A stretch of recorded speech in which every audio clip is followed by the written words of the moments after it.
Salam, kita kembali berjumpa dalam pertemuan ibadah kita. Mari kita berdoa. Bapa di surga, Allah yang maha besar, pada saat ini kami berseru kepadamu. Kami mengucap syukur atas pertolongan-Mu bagi kami, sehingga selama 1 minggu Engkau sudah memelihara kami Tuhan, dan Engkau sudah memberkati kami dengan segala kebutuhan kami yang berlimpah. Dan saat ini kami bersekutu dengan kebenaran firman-Mu. Urapi kami dengan Roh Kudus-Mu, supaya kami mampu mengerti rahasia kebenaran-Mu ya Tuhan. Berkati kami seluruh umat-Mu ini. Biarlah setiap yang mendengar dapat memahami akan kehendak Tuhan. Biarlah Roh Kudus-Mu bekerja atas seluruh umat-Mu. Dalam nama Tuhan Yesus hamba berdoa dan mengucap syukur. Haleluya. Amin. Salam saudara-saudara. Pada saat ini kita akan memahami kebenaran firman Tuhan, dan saya berdoa kepada Tuhan memohon petunjuk dari Roh Kudus tentang apa yang harus saya sampaikan di masa-masa yang sulit ini. Dan ketika saya berdoa, saya dituntun untuk berbicara tentang peranan Roh Kudus, masih berkelanjutan dari materi yang disampaikan hari Rabu yang lalu atau hari Kamis yang lalu. Nah, saudara yang dikasihi Tuhan, kita masih berada di dalam suasana memperingati hari kenaikan Tuhan Yesus Kristus. Dan perlu saya sampaikan bahwa renungan ini ya sampai saat ini kita masih menggunakan media sosial yaitu YouTube. Dan YouTube kita ini saya memberi nama channelnya Elroy Ministry. Ini juga perlu untuk kita kembangkan ke depan kalau Tuhan izinkan. Biarlah nanti melalui pelayanan kita ini banyak orang akan diberkati. Dan saya berharap saudara juga memperhatikan semua. Ya, saya minta saudara-saudara mendukung semuanya. Dan silakan untuk memberikan like atau subscribe bagi YouTube kita ini, supaya nanti saudara-saudara bisa mengikuti perkembangan-perkembangan firman selanjutnya. Nah saudara, tema kita pada saat ini adalah Roh Penolong. Kita baca di dalam Kisah Para Rasul pasal 1 ayat 8. Tetapi kamu akan menerima kuasa kalau Roh Kudus turun ke atas kamu, dan kamu akan menjadi saksiku di Yerusalem dan di seluruh Yudea dan Samaria dan sampai ke ujung bumi. Sesudah ia mengatakan demikian, terangkatlah ia disaksikan oleh mereka, dan awan menutupinya dari pandangan mereka. Pesan terakhir Tuhan Yesus sesaat sebelum terangkat ke surga adalah apabila Roh Kudus turun atas kita, maka kita akan menerima kuasa. Seperti yang disampaikan Tuhan Yesus kepada murid-muridnya pada saat itu. Tapi kamu akan menerima kuasa kalau Roh Kudus turun ke atas kamu. Saat ini kita perhatikan kata-kata kuasa. Ya. Kuasa dalam bahasa aslinya itu bahasa Yunani disebut dunamis. Dunamis memiliki pengertian di dalam bahasa Inggris. Pertama strength, kedua power, ketiga ability. Strength itu artinya kekuatan yang bersifat kekuatan material. Kedua tenaga, yaitu tenaga atau kekuatan pikiran atau strength of mind. Dan juga berarti sebagai daya atau kemampuan. Sedangkan power memiliki pengertian kekuasaan, tenaga, daya, kekuatan. Dan arti yang ketiga adalah ability, yaitu kemampuan. Nah saudara, dari kata dunamis ini muncul kata-kata seperti dinamis. Dinamis itu artinya penuh semangat dan tenaga sehingga cepat bergerak dan mudah menyesuaikan diri dengan keadaan dan sebagainya. Ya, dunamis mengandung dinamika. Jadi dunamis itu memiliki beberapa kata yang memiliki arti yang berkaitan dengan tenaga, kekuatan, power, ya, atau daya. Dari kata dunamis muncul lagi kata dinamisator. Dinamisator itu artinya menimbulkan atau menjadikan dinamika atau hal atau benda yang menyebabkan timbulnya tenaga untuk selalu bergerak. Itu arti kata dinamisator. Yang ketiga muncul kata dinamo. Dinamo itu artinya mesin atau alat pembangkit tenaga listrik atau generator. Ya, seperti di kendaraan-kendaraan seperti motor, mesin-mesin apapun pasti ada dinamonya.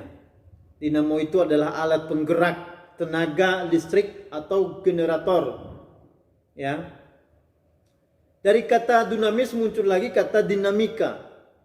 Dinamika itu adalah bagian ilmu fisika yang berhubungan dengan benda yang bergerak dan tenaga yang menggerakkan. Atau disebut dengan gerak dari dalam dan tenaga yang menggerakkan atau semangat. Itu arti dari kata dinamika. Lah kata-kata itu berasal dari kata dunamis. Ya. Jadi saudara,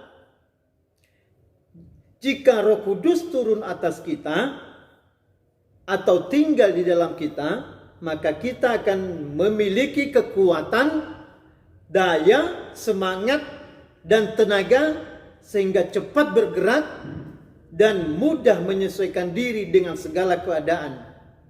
Artinya penuh dinamika kehidupan.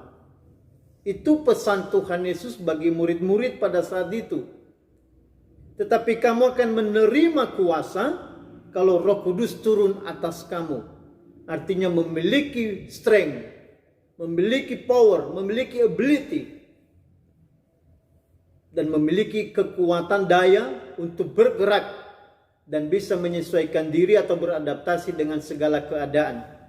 Nah, seperti sekarang ini kondisi yang sedang kita alami, masa pandemi virus corona menimbulkan berbagai macam persoalan dalam kehidupan kita, baik persoalan ekonomi, persoalan pekerjaan, ya, persoalan di dalam rumah tangga. Nah, saudara, kalau kita memiliki kuasa atau dunamis, maka kita tetap memiliki kekuatan, semangat, ya, dan tenaga untuk bisa menyesuaikan diri dengan kondisi bumi kita.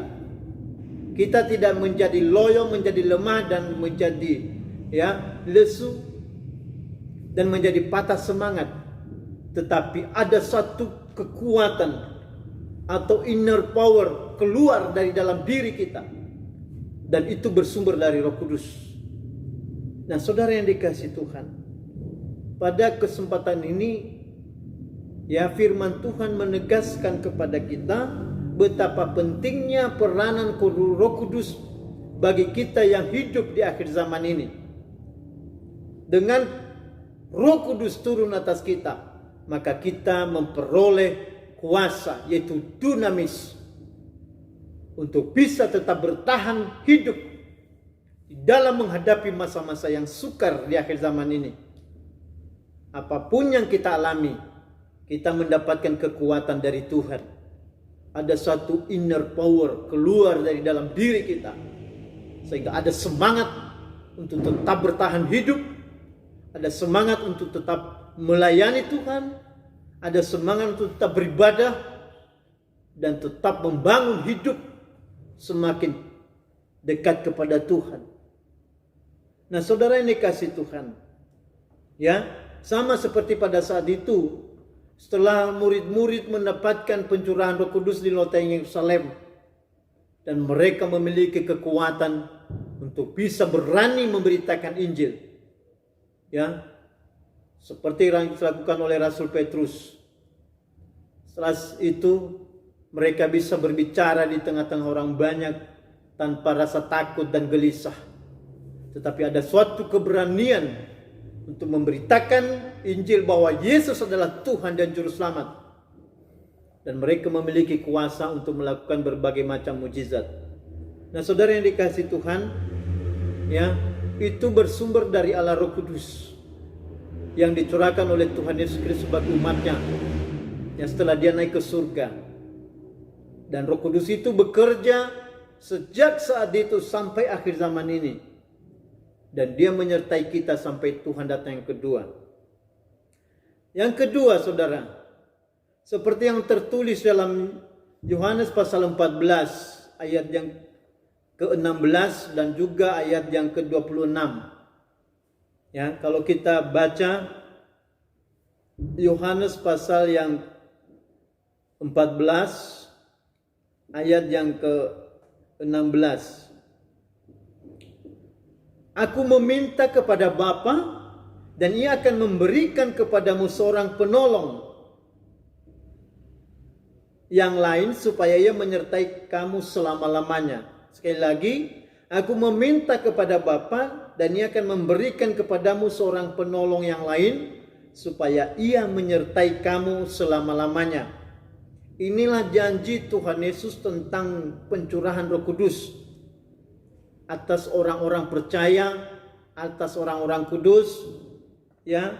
Dia akan mencurahkan Roh Kudus, yaitu Roh penolong yang akan menyertai kita sampai selama-lamanya, bahkan sampai Tuhan Yesus datang yang kedua. Nah, dikatakan di sini seorang penolong yang lain. Penolong yang lain itu, ya, another helper. Dalam terjemahan International Standard Version. Tetapi dalam ayat ini, dalam terjemahan King James Version disebut sebagai, ya, another comfort atau penghibur. Sedangkan dalam bahasa aslinya, bahasa Yunani, yaitu parakletos. Jadi penolong dalam bahasa aslinya, bahasa Yunani disebut parakletos. Ya, kalau terjemahan International Standard Version disebut sebagai another helper. Sedangkan dalam King James Version disebut another comfort, yaitu penghibur. Nah, saudara, di dalam terjemahan baru disebut sebagai seorang penolong. Nah, Roh Kudus ini disebut sebagai penolong. Kalau dalam bahasa Inggris comfort atau penghibur, artinya memberikan kenyamanan, menyenangkan hati atau menghibur. Peranan Roh Kudus di dalam ayat ini dikatakan sebagai penolong atau penghibur. Ya. Roh Kudus selain memberikan kekuatan, daya dan kemampuan, juga memberikan kenyamanan, menyenangkan hati, menghibur kita di saat kita susah. Ini merupakan jaminan dari Tuhan atas pencurahan Roh Kudus, bahwa oleh Roh Kudus itu kita akan dihiburkan di dalam menghadapi masa yang sukar. Dikatakan bahwa Roh Kudus itu parakletos, sebagai roh penolong, roh penghibur. Kenapa demikian, saudara? Tuhan pasti sudah tahu bahwa kita ini akan menghadapi masa-masa yang sukar dan sulit, masa-masa yang susah, menderita, sedih, dan berduka cita. Sehingga Tuhan mengutus Roh Kudus yang disebut sebagai roh penolong dan roh penghibur. Nah, saudara yang dikasihi Tuhan, sebagai penolong, maka Roh Kudus itu memiliki kekuatan dan kemampuan melebihi orang yang ditolong. Karena memang dia adalah Allah, pribadi Allah yang dalam wujud roh. Nah, saudara yang dikasihi Tuhan, ya, Roh Kudus sebagai roh penolong, sebagai roh penghibur, itulah tugasnya yang diberikan oleh Tuhan kepada kita. Seringkali manusia mengabaikan karya Roh Kudus. Kalau sedang susah, sedang pusing, sedang tidak mood, ya, mereka mencari tempat-tempat hiburan yang lain, bukan datang kepada Tuhan, bukan datang kepada Allah Roh Kudus, tetapi mencari tempat-tempat hiburan di diskotik, di kafe-kafe, atau berbagai macam cara untuk menghibur diri di saat susah. Tetapi Tuhan sudah memberikan jaminan bagi kita sebagai orang-orang kudus, ketika kita sedang susah, sedang menderita, sedang berduka, maka yang menjadi penolong dan penghibur bagi kita itu adalah Roh Kudus. Seharusnya kita datang kepada Roh Kudus melalui doa dan sembah kita. Maka Roh Kudus itulah yang akan menghibur kita. Nah saudara, selain daripada memberikan kekuatan atau dunamis, dan juga Roh Kudus itu sebagai penolong atau parakletos, dikatakan di ayat yang ke-26, pasal 14 ayat 26, ya. Tetapi penghibur, yaitu Roh Kudus yang akan diutus oleh Bapa dalam namaku, dialah yang akan mengajarkan segala sesuatu kepadamu dan akan mengingatkan kamu akan semua yang telah kukatakan kepadamu. Dikatakan di sini penghibur, yaitu Roh Kudus. Tugasnya apa? Dia akan mengajarkan segala sesuatu kepadamu. Ya, mengajarkan. Mengajarkan itu kalau dalam bahasa aslinya dikatakan didasko. Didasko artinya to teach. To teach itu artinya mengajar sesuatu sehingga kita tidak kurang ajar.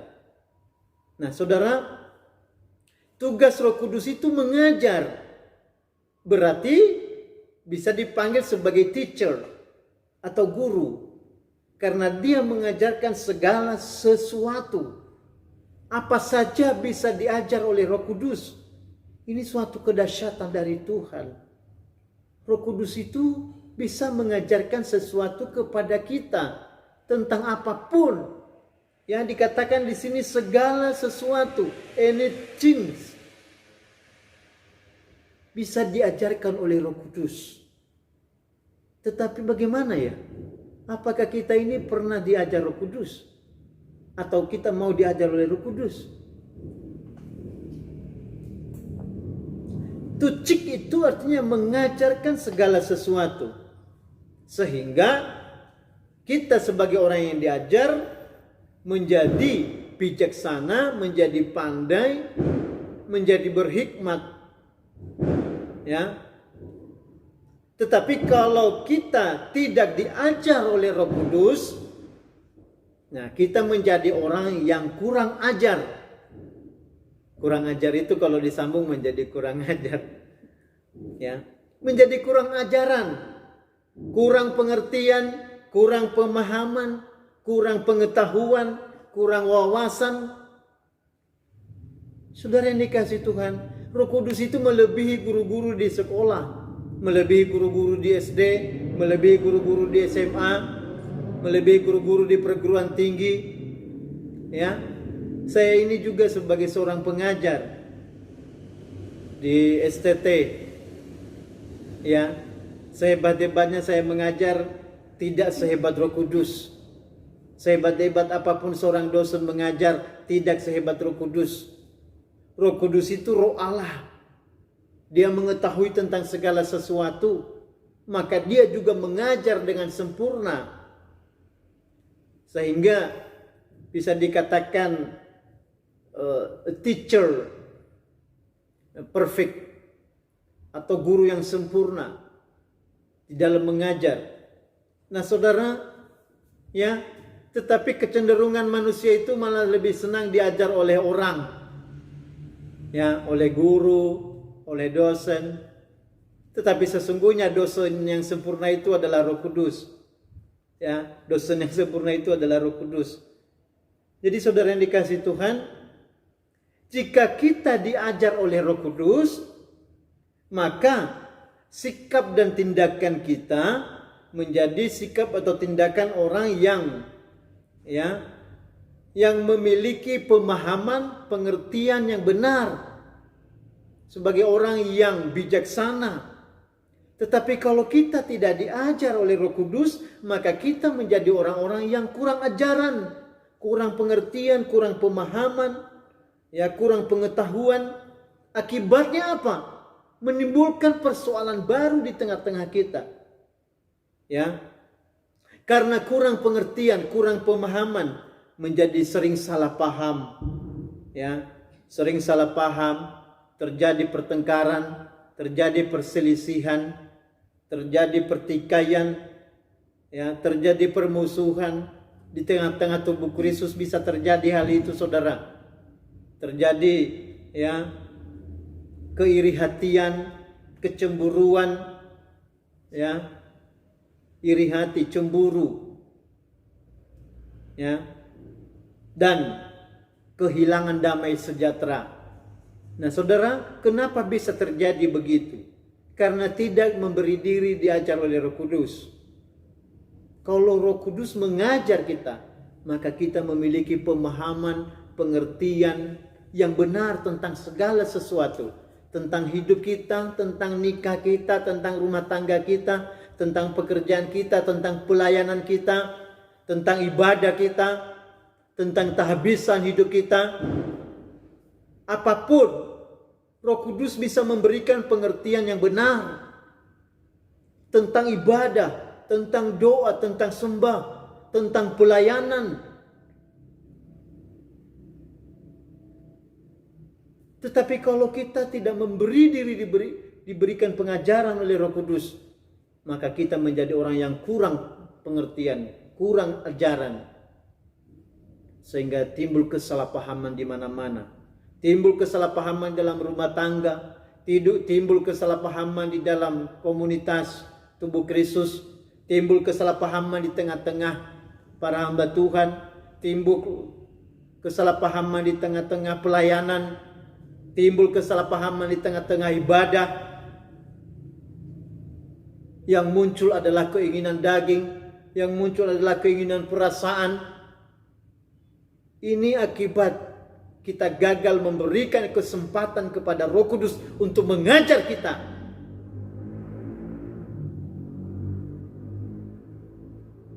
Padahal Tuhan Yesus telah memberikan Roh penolong, Roh penghibur, supaya Dia mengajar kita tentang segala sesuatu.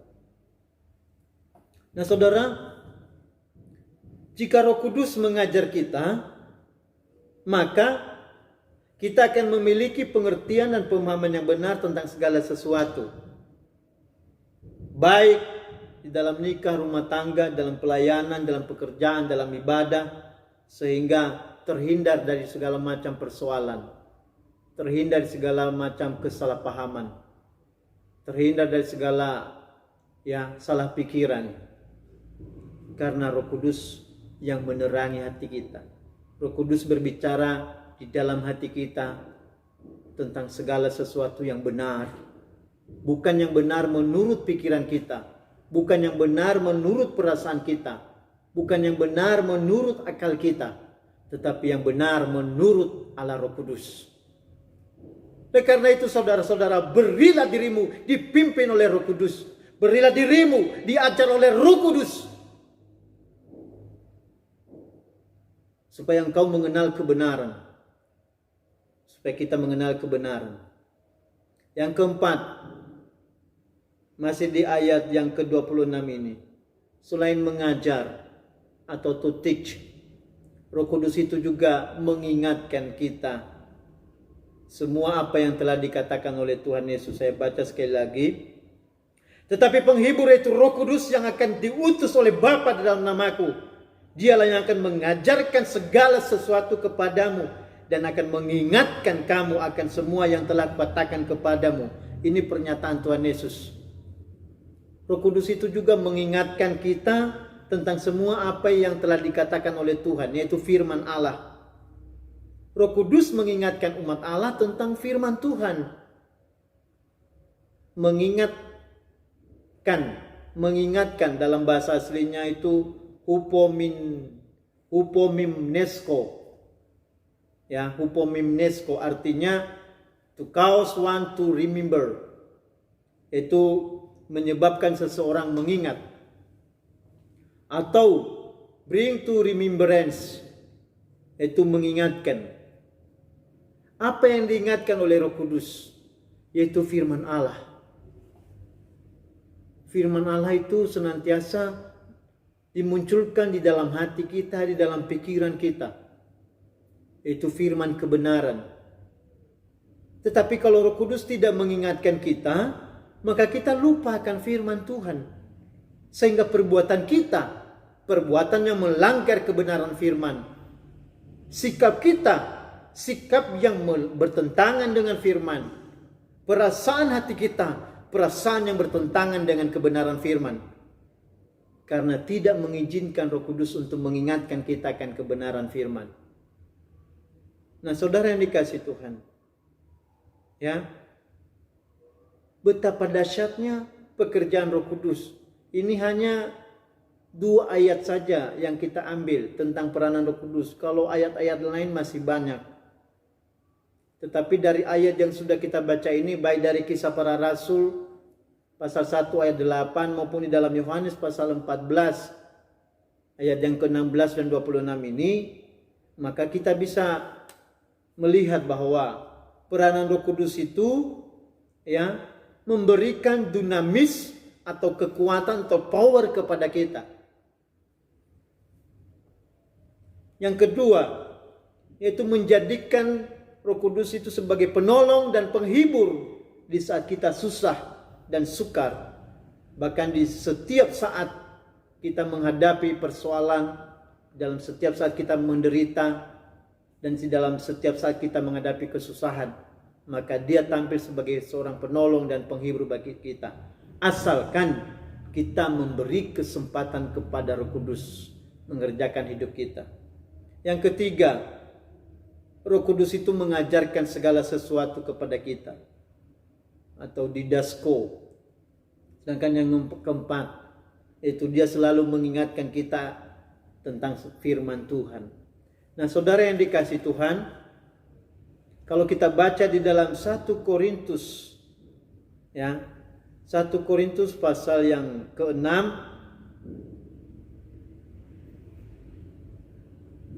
ayat yang 19. Atau tidak tahukah kamu bahwa tubuhmu adalah bait Roh Kudus yang diam di dalam kamu, Roh Kudus yang kamu peroleh dari Allah, dan bahwa kamu bukan milik kamu sendiri, sebab kamu telah dibeli dan harganya telah lunas dibayar. Karena itu muliakanlah Allah dengan tubuhmu. Ya, jelas di sini. Di ayat yang ke-19 ini dia katakan bahwa, ya, tubuhmu adalah bait Roh Kudus.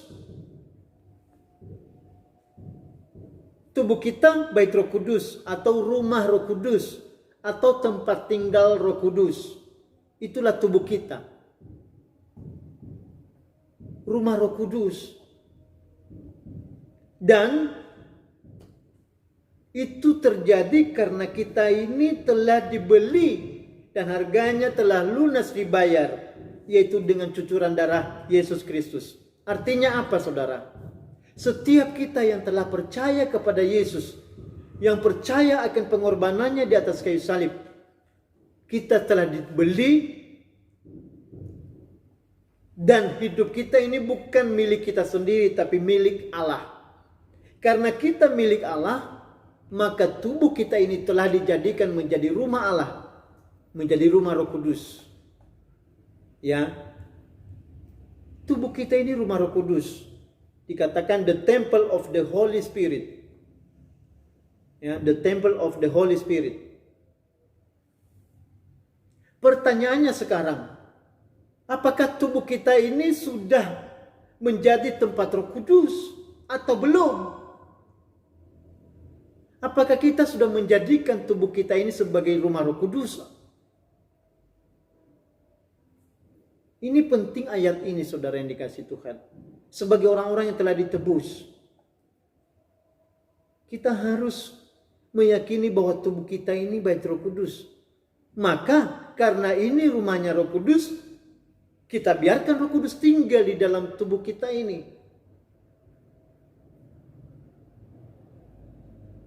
Tubuh ini bukan tempat untuk perbuatan percabulan, kenajisan hawa nafsu.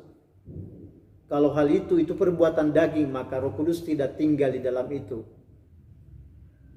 Tetapi Roh Kudus tinggal pada orang yang telah ditebus dengan kuasa darah Kristus. Artinya telah disucikan dari segala dosa-dosa dan kesalahan.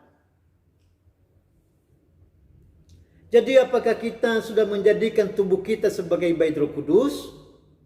Jika ya, apa buktinya? Buktinya adalah kita menghasilkan buah Roh Kudus. Bukti bahwa kita menjadikan tubuh kita sebagai bait Roh Kudus, ya, artinya Roh Kudus ada di dalam kita, maka kita akan menghasilkan buah-buah Roh Kudus. Seperti yang tertulis dalam Galatia pasal 5 ayat 22 sampai 23. Buah Roh Kudus itu adalah kasih, sukacita, damai sejahtera, ya, kesabaran, kemurahan, kebaikan, kesetiaan, kelemah lembutan, dan penguasaan diri. Ada kasih, ada sukacita, ada damai sejahtera. Damai sejahtera, bukan perselisihan, bukan pertengkaran, bukan permusuhan, bukan kesalahpahaman, tetapi ada kasih, sukacita, damai sejahtera, kesabaran, kemurahan, kesetiaan di dalam melayani Tuhan, kesetiaan di dalam beribadah, kesetiaan dalam tabisan hidupnya. Kalau bukti bahwa Roh Kudus diam di dalam kamu, maka engkau akan menghasilkan buah Roh Kudus itu. Salah satunya adalah kesetiaan dalam pelayanan, ada damai sejahtera, dan yang tertinggi adalah ada penguasaan diri. Nah saudara, tetapi kalau sebaliknya Roh Kudus tidak ada di dalam diri kita, maka yang terjadi adalah pertengkaran, perselisihan, ya, perbuatan-perbuatan daging.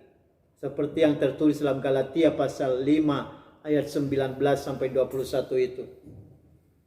Ya, ada percabulan, kecemaran, hawa nafsu, nafsu jahat, ya, iri hati, dendam, amarah, penyembahan berhala, sihir, perseteruan, pesta pora, kemabukan, dan dikatakan hal-hal itu, ya, tidak akan mendapatkan tempat dalam kerajaan surga. Artinya, kalau kita hidup dalam perbuatan daging itu, maka tidak layak masuk dalam kerajaan surga, sekalipun sudah mengakui dirinya sebagai orang Kristen, mengakui dirinya percaya Yesus. Tapi kalau kita melakukan perbuatan-perbuatan itu, maka kata firman Tuhan tidak layak masuk dalam kerajaan surga. Oleh karena itu bertobatlah dan relakan hatimu untuk dikerjakan oleh Roh Kudus. Relakan hatimu untuk diajar oleh Roh Kudus. Jangan diajar oleh pikiranmu sendiri dan perasaanmu sendiri, tapi biarlah diajar oleh Roh Kudus, Roh yang lemah lembut, Roh penolong dan Roh penghibur. Nah saudara yang dikasihi Tuhan, yang menjadi pertanyaan sekarang, bagaimanakah caranya supaya Roh Kudus itu bisa tinggal di dalam kita? Karena di dalam Kejadian pasal 6 dikatakan bahwa Roh Tuhan itu tidak akan tinggal selama-lamanya di dalam tubuh manusia. Artinya Roh Kudus itu tidak bisa permanen di dalam diri kita. Setiap saat bisa pergi meninggalkan kita. Ketika ada dosa, ketika ada perbuatan daging muncul, maka dia akan segera pergi. Dia akan segera pergi meninggalkan kita. Kenapa?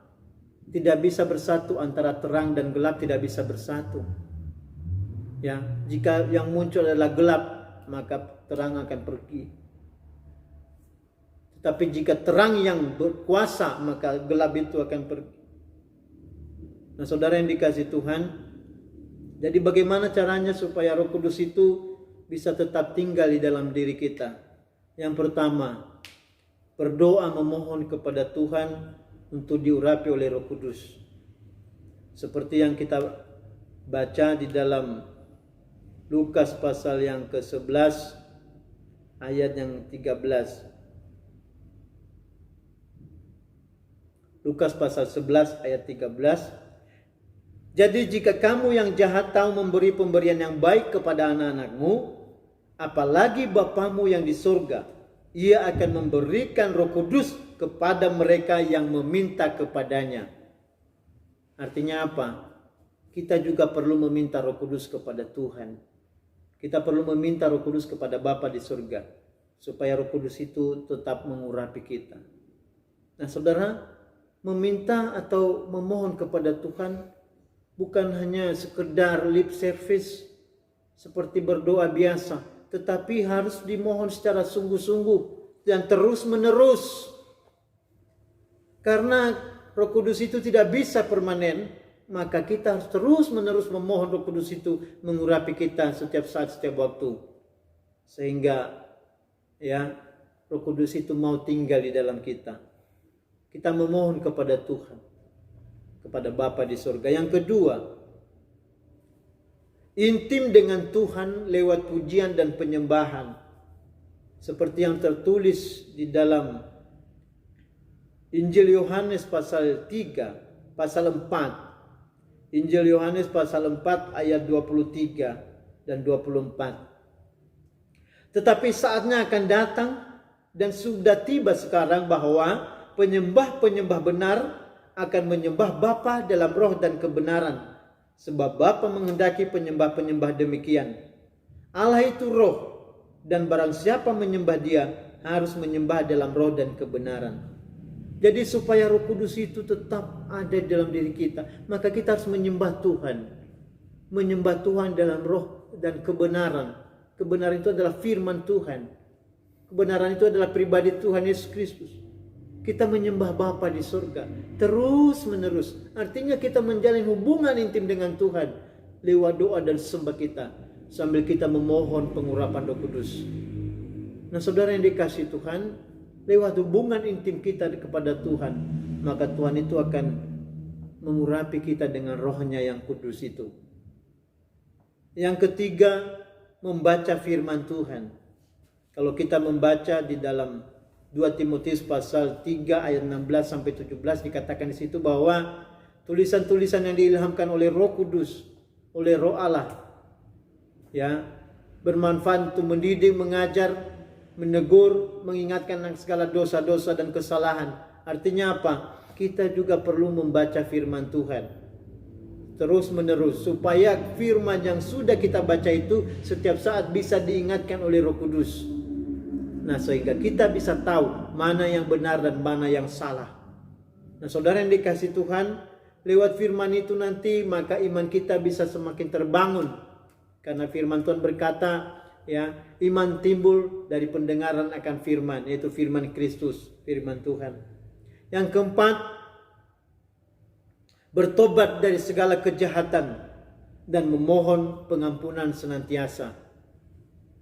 Seperti yang tertulis dalam Matius pasal 6 ayat 12, ayat 14 dan 15. Itu ketika Tuhan Yesus mengajarkan tentang doa Bapa kami. Salah satu intinya adalah memohon pengampunan kepada Tuhan. Ampunilah kami dari segala kesalahan kami, sama seperti kami mengampuni orang yang bersalah kepada kami. Nah saudara yang dikasihi Tuhan, kita juga harus selalu memohon pengampunan kepada Tuhan. Sebelum itu kita harus tetap bertobat dari segala kesalahan kita dan memohon pengampunan kepada Tuhan.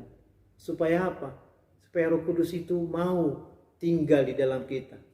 Tapi kalau kita tidak pernah bertobat, kita tidak pernah memohon pengampunan kepada Tuhan, dan tidak pernah berdamai dengan sama kita, jangan berharap Roh Kudus itu tinggal di dalam dirimu. Yang ada adalah segala perbuatan daging dan hawa nafsu. Kalau kita tidak pernah meninggalkan kejahatan kita, tidak pernah bertobat dari segala kesalahan, maka Roh Kudus itu tidak akan masuk dalam diri kita. Saudara yang dikasihi Tuhan, tetapi sebaliknya kalau kita sungguh-sungguh memohon kepada Tuhan supaya Roh Kudus itu tinggal dalam kita, artinya kita memberi kesempatan kepada Roh Kudus untuk tinggal di dalam kita, maka kita akan mengalami perkara-perkara ajaib. Ya, kita hidup penuh damai dan sejahtera. Kita memiliki kekuatan untuk menghadapi segala peristiwa yang terjadi.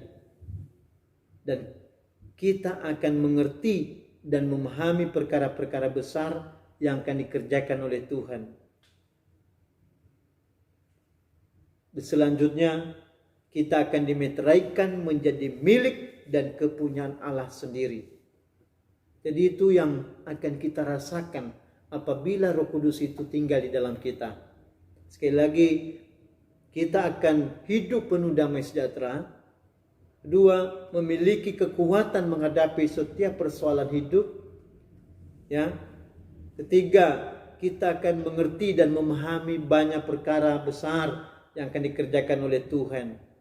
Dan yang keempat, kita dimeteraikan menjadi milik dan kepunyaan Allah sendiri.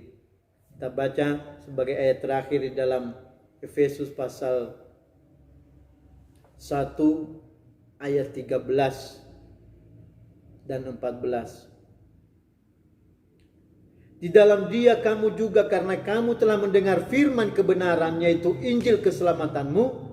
Di dalam Dia kamu juga ketika kamu percaya dimeteraikan dengan Roh Kudus yang dijanjikannya itu. Dan Roh Kudus itu adalah jaminan bagian kita sampai kita memperoleh seluruhnya, yaitu penebusan yang menjadikan kita milik Allah untuk memuliakan, untuk memuji kemuliaannya. Jadi saudara yang dikasih Tuhan, jika Roh Kudus kita biarkan tinggal dalam kita, maka kita akan dimeteraikan menjadi milik dan kepunyaan Tuhan. Ya. Dan Roh Kudus itu, Roh Kudus yang tinggal di dalam kita, dia menjadi jaminan bagi kita untuk memperoleh seluruh janji-janji Tuhan. Itu penebusan hidup kita di bumi ini dan membawa kita kepada hidup yang kekal di dalam kerajaan sorga. Jaminannya adalah Roh Kudus yang tinggal di dalam kita. Oleh karena itu saudara-saudara, hiduplah oleh Roh, maka kamu tidak menuruti keinginan dagingmu. Tuhan Yesus Kristus memberkati. Kita akan masuk dalam perjamuan suci. Mari Bapak Ibu Saudara, persiapkan perjamuan suci. Dan kita banyak memohon ampun kepada Tuhan atas segala dosa-dosa dan kesalahan kita. Dan persilakanlah Roh Kudus tinggal di dalam hidupmu masing-masing. Baik saudara maupun saya, kita akan bergumul bersama supaya tubuh kita ini menjadi bait Roh Kudus.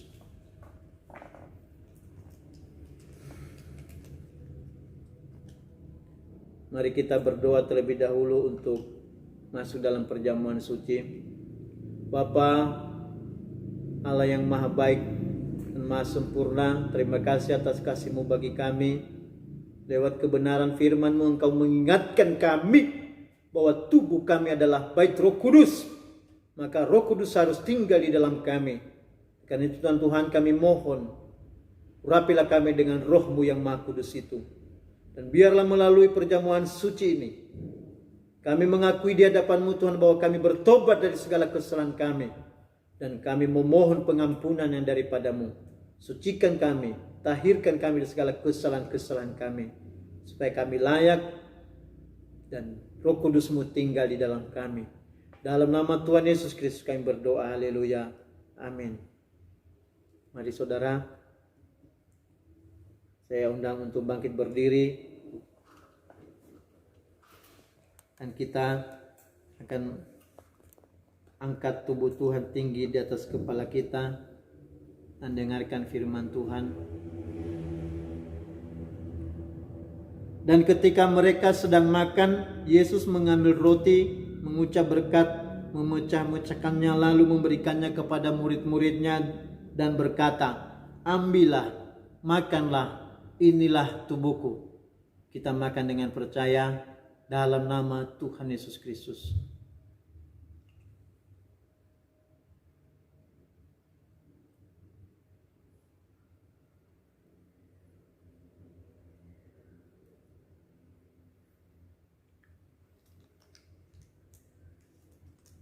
Haleluya. Terima kasih. Selanjutnya mari kita angkat cawan Tuhan tinggi di atas kepala kita dan dengarkan firman Tuhan. Sesudah itu ia mengambil cawan, mengucap syukur lalu memberikannya kepada mereka dan berkata, minumlah kamu semua dari cawan ini, sebab inilah darahku, darah perjanjian dan ditumpahkan bagi banyak orang untuk pengampunan dosa. Kita minum dengan percaya dalam nama Tuhan Yesus Kristus.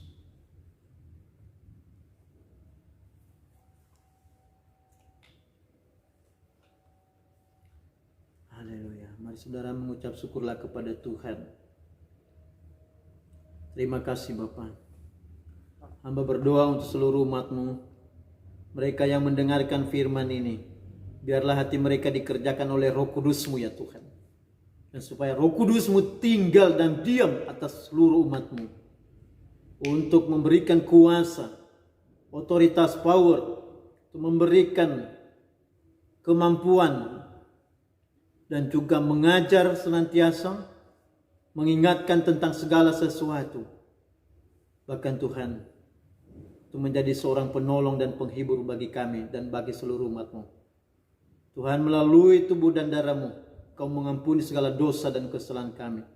Dan saat ini kami serahkan segenap tubuh jiwa roh kami ke dalam tangan-Mu. Kau yang bertanggung jawab atas kami. Engkaulah Tuhan dan pertolongan kami. Kaulah perlindungan kami, gunung batu kami, kota benteng kami. Engkau yang mengampuni segala dosa dan kesalahan kami. Mulai hari ini, biarlah Roh-Mu turun atas kami. Roh-Mu memenuhi hidup kami seluruhnya. Dan Roh-Mu berkuasa atas kami, menuntun kami kepada seluruh kebenaran. Terima kasih, Kau yang berkati seluruh umat-Mu mulai hari ini. Di dalam nama Tuhan Yesus Kristus, hamba telah berdoa. Haleluya, haleluya. Amin. Salam saudara.